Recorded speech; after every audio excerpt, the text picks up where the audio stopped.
भगवान इंसान को सद्बुद्धि दे दें, कहा नहीं जा सकता। आपराधिक दुनिया छोड़कर एक नौजवान सामाजिक व राजनीतिक जीवन में लौट आया और कौतूहल का विषय बन गया। मांस, मदिरा, बीड़ी, सिगरेट और प्याज लहसुन तक से परहेज रखने वाले जनपद सहारनपुर के ग्राम मिरकपुर में जन्मे सुशील गुज्जर आपराधिक दुनिया का बड़ा नाम है। सुशील गुज्जर के नाम से पश्चिमी उत्तर प्रदेश व उत्तराखंड की पुलिस की नींद उड़ी रहती थी। मात्र 14 वर्ष की आयु में अपराध की दुनिया में कदम रखने वाले सुशील गुज्जर ने कभी पीछे मुड़कर नहीं देखा। सुशील गुज्जर की गैंगस्टर सुनील राठी से गहरी मित्रता और उत्तराखंड के मशहूर अपराधी चीनू पंडित से गहरी दुश्मनी रही है। अपराध की दुनिया का बेताज बादशाह रहे सुशील गुज्जर को जब सन्मति आई तो उन्होंने एकदम अपराध की दुनिया को छोड़ दिया। बताया जाता है कि सुशील गुज्जर को अपराध की दलदल से सामाजिक दुनिया में वापस लाने का श्रेय उनकी पत्नी और बच्चों को जाता है। सुशील गुज्जर कहने को तो बड़े गैंगस्टर थे, मगर दिल से बड़े विनम्र और दूसरों की मदद करने वाले हैं। पिछले काफी समय से सुशील गुज्जर के राजनीतिक और सामाजिक क्षेत्र में सक्रिय होने की चर्चा थी, जिसको अब विराम लग गया है। सुशील गुज्जर अब सुहेलदेव समाज पार्टी का बड़ा हिस्सा बनकर अपने समाज तथा देश की सेवा करना चाहते हैं।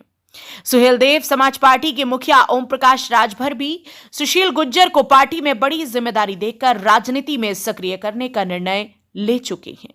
सचनामा इंडिया प्लस न्यूज चैनल पर हमारे संवाददाता मनदीप रमेश की विशेष रिपोर्ट। इस समय मौजूद हैं विश्व प्रसिद्ध ऐसे गांव में जो 500 वर्षों से एक अनोखी चीज के लिए अपनी एक अलग पहचान बनाए हुए हैं।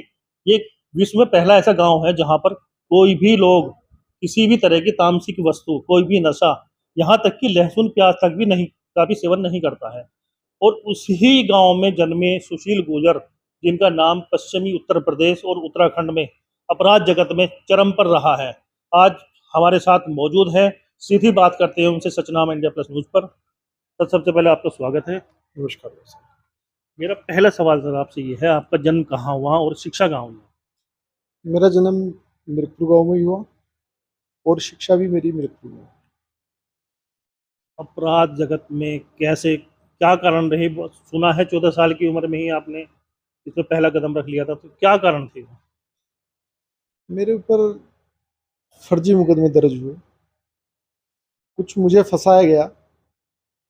कई मुकदमे ऐसे हैं जिनमें पुलिस ने नाजायज तरीके से फंसाया गया, फर्जी मुकदमे लिखे गए, तो काफ़ी लंबी चीज़ें रही है।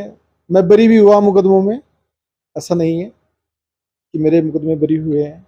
2000 जब 14 साल की उम्र में मेरे ऊपर फर्जी मुकदमा लिखा गया तो मंगलौर थाने से था, बाद में वो भी बरी हुआ कोर्ट से। पर ये बताते बताते बहुत लंबा समय निकल गया ना कि हम बेगुनाह थे। अब ऐसा क्या हुआ, ये परिवर्तन आपके जीवन में आया है कि आपने इन अपराध जगत से तौबा कर लिया? नहीं, अपराध जगत में तो हम रहे ही नहीं ना। अपराध, हम तो मुकदमे फर्जी लगाए गए हैं, फर्जी फंसाया गया। अभी कोई मुकदमे दर्ज हुआ, 120 में नाम डाल दिया, अब वो मुकदमा बरी हो गया, इसमें साक्ष्य नहीं मिले।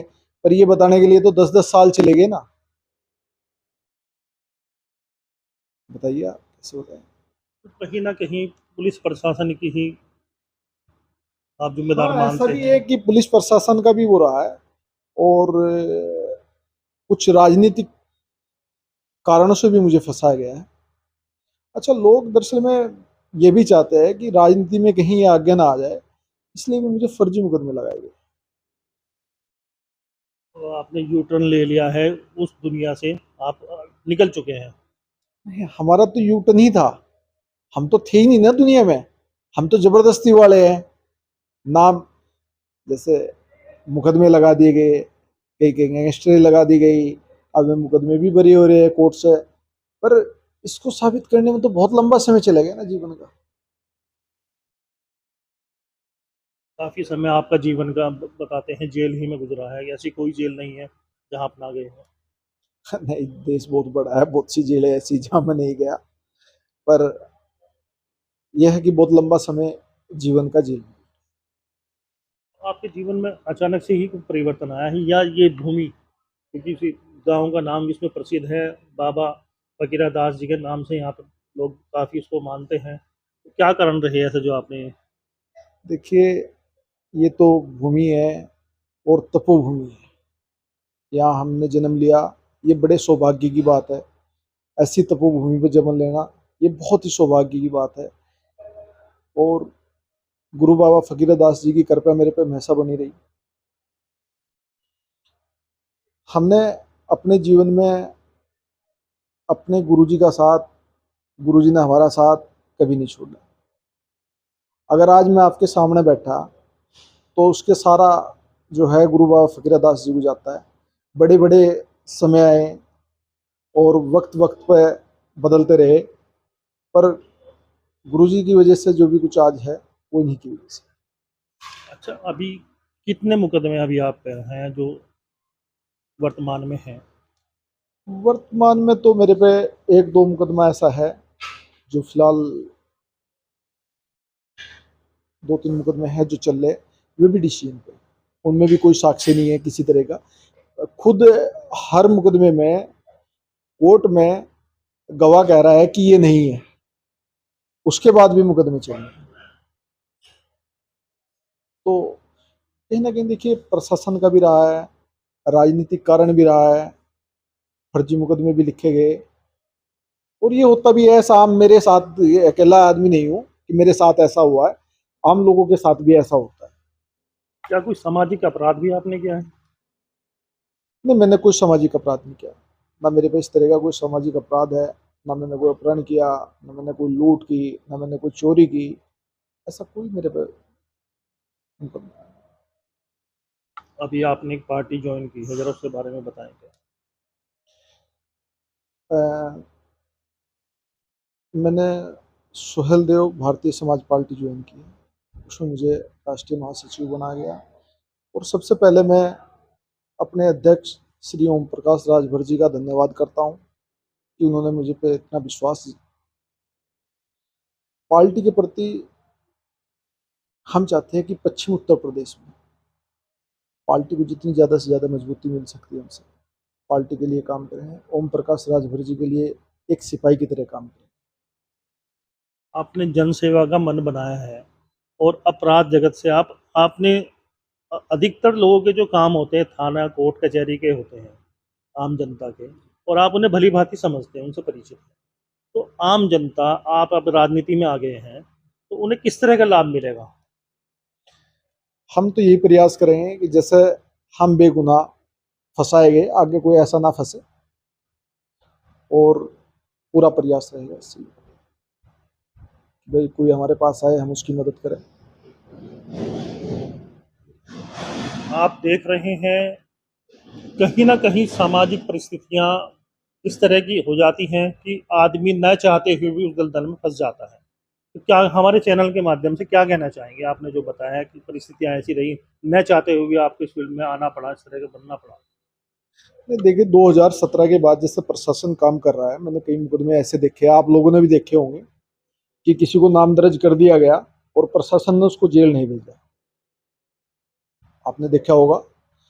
और ऐसे कई मुकदमे देवबंद में भी हुए हैं कि मुकदमे लिखे गए और उसमें प्रशासन ने गहनता से जांच की। तो मैं यही कहूँगा कि प्रशासन को गहनता से जांच करनी चाहिए, देखना चाहिए कि ये मुलजिम है नहीं है। किसी के कहने से कोई मुलजिम नहीं होता है। फर्जी नहीं फंसना चाहिए कि आदमी का जीवन जो है वो खत्म हो जाता है। यानी कि कहीं न कहीं प्रशासन की लापरवाही रहती है। हाँ, जहाँ बिल्कुल रहती है, बिल्कुल रहती है। प्रशासन की लापरवाही रहती है। आप कोई पर्सनली उसको लेके फर्जी मुकदमा लिखवा देता है, उसमें जांच नहीं होती है, उसको जेल डाल देते हैं। एक दो मुकदमा हो जाता है, उस पर गैंगस्टर खुल जाती है, वो अपराधी बन जाता है, हिस्ट्री शीटर खुल जाती है। और रही समाज सेवा की बात, जितना मेरे से होता है मैं करता रहता हूँ। आप कहीं भी इस बात का पता कर सकते हैं कि जो भी समाज सेवा मेरे से, जो भी मेरे पास आया, जो मैं मदद जिस लायक भी हूँ उसकी मदद करता हूँ। स्थानीय स्तर पर तो मैंने जो देखा है, मैं बताना चाहूँगा अपने दर्शकों को भी, आपकी जो इमेज है, एक सेलिब्रिटी की है। क्योंकि अधिकतर व्यापारी हमने मेरी खुद उनसे बात हुई है, उनका कहना ये है कि आपने उनकी पैसों से मदद की है, भले उनसे लेने के आपने दिए हैं। नहीं नहीं, ऐसा नहीं है। जो भी आता है, जितनी मदद मेरे जिस लायक भी होती है मैं करता हूँ। अच्छा, अभी एक पंजाब में घटना हुई है, लवप्रीत नामक युवक ने अपनी बहन के जो आरोपित था रेप का, उसकी हत्या की। तो इस तरह से क्या मतलब इस तरह से होना चाहिए? नहीं, देखिए ऐसा भी नहीं होना चाहिए। वो तो एक अपराध की तरफ रास्ता है। मैं ये नहीं कहूँगा कि कोई अपराधी बने, क्योंकि इसमें जाने के बाद दरअसल में जब आप दलदल में फंस जाते हो तब उसका पता लगता है ये क्या है। नए नए बच्चे हैं आजकल वीडियो देखते हैं, उस अपराध की तरफ चल रहे हैं, या किसी का कल्चर देख के आदमी को चलता है, वो बिल्कुल गलत है। भाई न्यायपालिका है, प्रशासन है, उसने जेल भी भेजा होगा, न्यायपालिका भी एलिमेंट करती है। और जेल से मेरा तो मानना यह है कि एक आम आदमी जब जेल चल जाता है, अपराधी जेल चला जाता है, वो खत्म हो जाता है। वो तो खुद मरा मरा है, तो वो भी गलत ही है। हर फील्ड में किसी न किसी का देखो उसका गुरु ज़रूर होता है। तो आप अपना गुरु किसे मानते हैं? आप अपराध की दुनिया से भी निकल चुके हैं। देखिए मेरा, अब मैं अपराध की दुनिया में था ही नहीं, मुझे तो फंसाया गया है। तो मैं तो अपराध की दुनिया में रहा ही नहीं, तो इसलिए कोई गुरु भी नहीं है। अनायास ही हुआ जो कुछ भी हुआ है। बिल्कुल हुआ है, बिल्कुल फर्जी। मेरे खिलाफ 2000 में जो मुकदमा लिखा गया मंगलोर थाने में, वो रंजिशन फंसाया गया।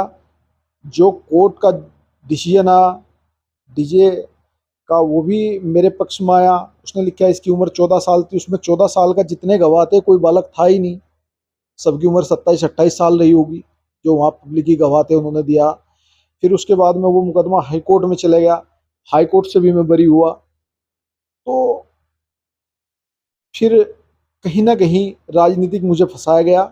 कई मुकदमे तो ऐसे है कि गवाह लिख के दे रहा है, कप्तान को लिख रहा है, हाई कोर्ट में दे रहा है कि जी ये आदमी नहीं है, दूसरा आदमी है। प्रशासन कह रहा है कि रुक जा, यही आदमी है, इसी ने तुझे धमकी दी थी। तो जिसे धमकी मिली वो तो कह रहा है ये नहीं है, प्रशासन कह रहा है यही है। यानी कि आप खुला आरोप पुलिस प्रशासन पर लगा रहे हैं। नहीं, मैं पूरा आरोप पुलिस प्रशासन पे नहीं लगा रहा। राजनीतिक एक सिस्टम रहा है, जिन लोगों ने मुझे फंसाया है वो भी एक राजनीतिक रहा है कहीं ना कहीं। प्रशासन दरअसल में कहीं ना कहीं राजनेताओं के साथ काम करता है, दबाव में काम करता है। यही चीज मैं कह रहा हूँ। 17 के बाद जो सरकार में काम हुआ है वो ये हुआ है कि बेगुनाह आदमी जेल नहीं जाएगा। अधिकारी कहता है कि बेगुनाह आदमी जेल नहीं जाएगा। और पहले क्या हो रहा था कि आपने एक चिट्ठी लिख दी, नाम लिखा और उसको पकड़ा, जेल गई। 17 के बाद योगी जी की सरकार ने बहुत अच्छा काम किया। क्या कहना चाहेंगे इस काफ़ी युवक आपको फॉलो करते हैं, देखते हैं और आपके जैसा बनना चाहते हैं। क्या कहेंगे उनके लिए? क्योंकि आपको फॉलो करने का मीन्स वो चाहते हैं हमें भी ऐसे ही बनना है, डॉन बनना है, ये करना है, तो उन्हें क्या कहना चाहेंगे? नहीं देखो, उन युवा को तो मैं यही कहूंगा कि ये तो दलदल है, ठीक है, ये तो गुमराह करने का एक रास्ता है। इस रास्ते पे तो कभी चलना ही नहीं है। जो आप आराम से जीवन जी सकते हो, क्या वो अपराधी जी सकता है? वो नहीं जी सकता। तो ऐसे रास्ते पे चलने की सलाह तो हम किसी को भी नहीं दे सकते। ऐसे रास्ते पे कभी नहीं चलना चाहिए। और गलत रास्ता, कई बार क्या होता है, हालात होते हैं, ये आदमी हालात से फंस जाता है। पर जो युवा देख रहे हैं, जैसा आपने बताया, फॉलो करते हैं, वो गलत, ऐसा नहीं होना चाहिए। यानी कि जो तस्वीरें हैं, असलियत कुछ और है, दिखाई कुछ और देता है। हाँ, जो असलियत है वो तो अंदर होती है। भला अपने आप को अपने से ज्यादा कौन जान सकता है कि सच्चाई क्या है? दूर दूर तो अच्छा लगता है ना कि यार ये तो बहुत नाम है। इस नाम के पीछे कितने चीजें छुपी हुई है, वो वही जानता है जिसका वो नाम है। मैं तो यही कहूंगा कि देखिए, जो भी युवा देख रहे हैं, सुन रहे हैं, वो इस रास्ते से बहुत दूर है। ये दलदल है, ऐसे रास्ते में कोई फायदा नहीं फंसने से। तो अब आप राजनीति के रण में आ चुके हैं, क्या अगला कदम क्या होगा? किस तरह से लेके चलेंगे पार्टी की जो नीतियाँ हैं? क्या विचार है आपका? देखिए, हमारे अध्यक्ष श्री ओम प्रकाश राजभर जी, हम उनके दिशा निर्देश पे काम करेंगे। जैसा वे कहेंगे वैसा, एक सिपाही के रूप में हमें काम करना है। और हमारे अध्यक्ष जी पिछड़े वर्ग के लिए जो दबाए गए हैं, उनके लिए लड़ाई लड़ते हैं। आम जनता के लिए क्या स्टेप रहेगा? उनके लिए क्या करेंगे आप? आम जनता के लिए देखिए, हमारे नेताजी का ये कहना है, अगर किसी आदमी को भी दिक्कत है तो हम उसके लिए हर तरीके से संघर्ष करेंगे, उसके साथ खड़े हैं। अच्छा, जातिवाद इतना हावी हो चुका है हर जगह, तो आप भी इसी तरह से वो रखेंगे या मतलब अलग निष्पक्ष होकर सब कुछ किया जाएगा? नहीं, नहीं, निष्पक्ष होकर सब कुछ किया जाएगा, जातिवाद से नहीं किया जाएगा। जातिवाद से देखिए कभी आप राजनीति नहीं कर सकते, तो निष्पक्ष हो। इस समय हम देवभूमि मिरकपुर में मौजूद हैं और हमारे साथ थे सुशील गुर्जर, जिन्होंने अपने जीवन की वो पहलू जिन्हें आज तक कोई नहीं जानता था, वो आपके सामने रखे हैं। मनदीप रमेश, सचनामा इंडिया, मिरकपुर, देवबंद। बहरहाल आपका इस पूरी खबर को लेकर क्या कुछ कहना है, अपनी राय कमेंट में जरूर बताएं। अगर आप ये वीडियो YouTube पर देख रहे हैं तो हमारे YouTube चैनल को तुरंत सब्सक्राइब कर लीजिएगा और बेल आइकॉन जरूर दबाएं।